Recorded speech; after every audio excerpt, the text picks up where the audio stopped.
Assalamualaikum warahmatullahi wabarakatuh. Selamat datang buat kawan-kawan yang baru dan selamat berjumpa kembali buat kawan-kawan setia Boma. Okey, dah berapa lama Boma dah buat video, akhirnya pada video ni Boma buat juga. Dan pada video ini Boma buat yang berjudul ataupun bertajuk Dialek at Logat Melayu Midai versus Indonesia.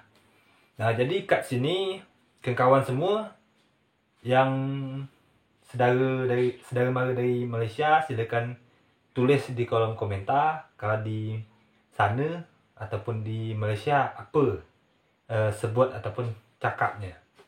Jadi kat sini Boma akan membuat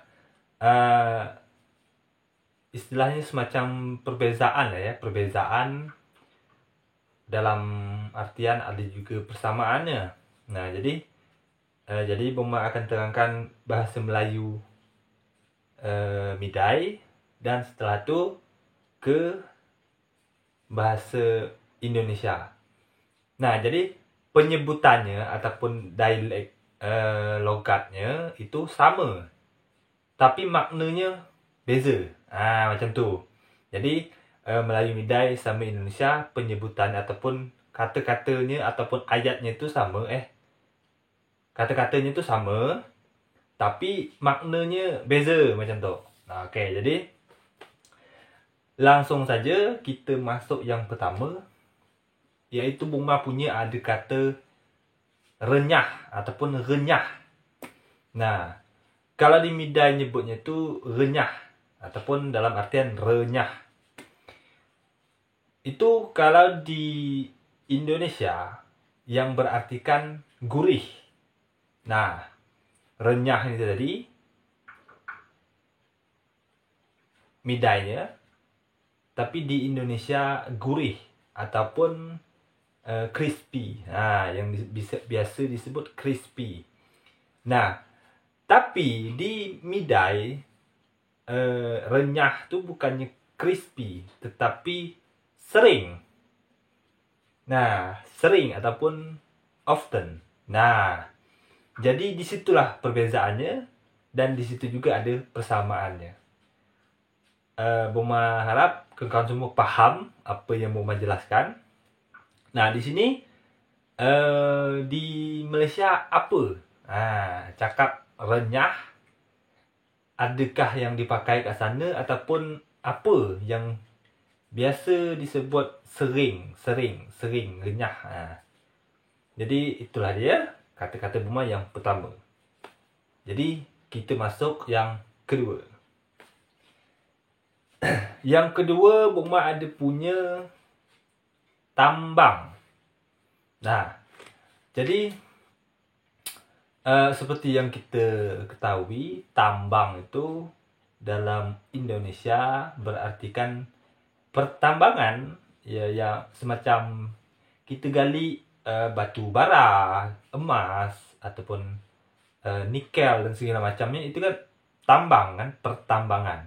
Nah, tetapi di bahasa ataupun di tempat Boma Melayu Midai ni, tambang itu bukannya pertambangan, tetapi biaya.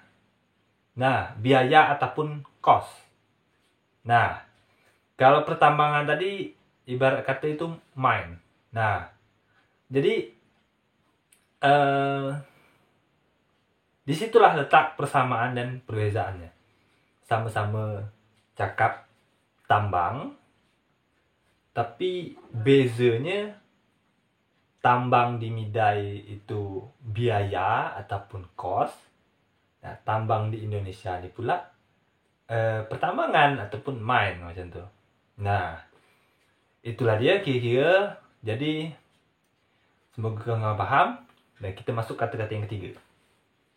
Yang ketiga, ini yang terakhir kerana Boma punya tiga cuma. Dan nanti sebenarnya masih ada, cuma Boma lupa. Kemarin dah teringat, cuma dah lupa pula sekarang. Nah, jadi kita langsung aja masuk kata-kata yang ketiga.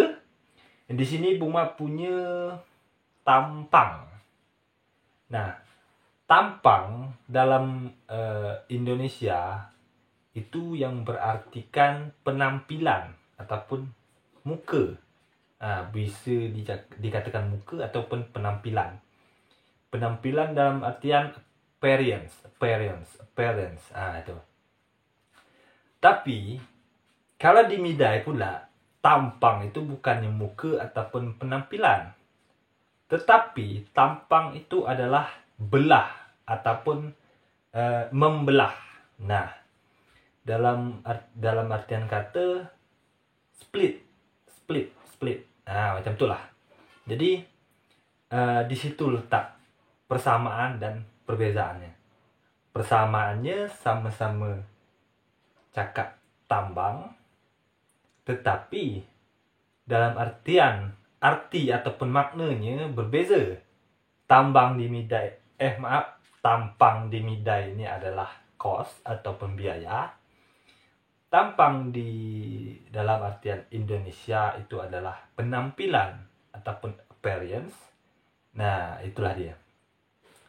Jadi dalam video ni Bongma pun nak bertanya ke kawan-kawan di daerah sana ataupun daerah kawan-kawan semua, apa kata-kata yang Bongma cakap tadi, apakah sama ataupun beza?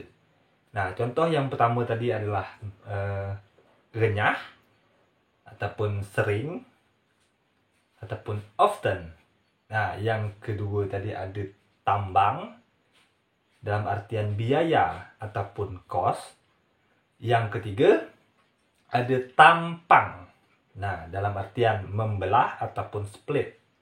Nah, jadi di Indonesia kan Bongma tadi kan dah paham semua, dan Bongma nak kawan-kawan semua tulis di kolom komentar apa di tempat kawan-kawan semua sebut ataupun cakap kata-kata yang Bongma sebut tadi. Jadi mungkin sampai kat sini. Terima kasih kawan-kawan semua. Mohon maaf atas kekurangan dan mohon maaf atas kelebihan. Terima kasih atas perhatian.